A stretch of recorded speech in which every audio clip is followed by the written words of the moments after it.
फ़कीर और दरवेश। सच्चा वाक़या कहता है कि एक फ़कीर एक दरवेश की मुलाकात के लिए आया जिससे इसे बड़ी अक़ीदत थी।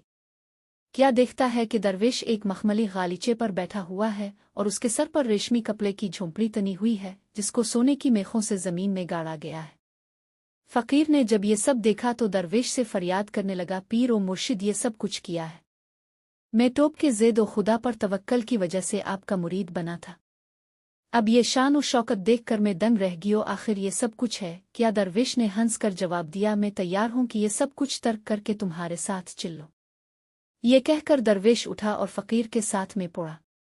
इसने इतनी जहमत भी नहीं की कि अपने चप्पल ही पहन लेता। कुछ दूर चलने के बाद फ़कीर कहने लगा, मैं अपना कशकोल तोप के खैमे में भूल आया, इसके बगैर मेरा गुजारा कैसे हो सकता है? आप रुकें, मैं अभी जाकर अपना कशकोल उठा लाता हूँ।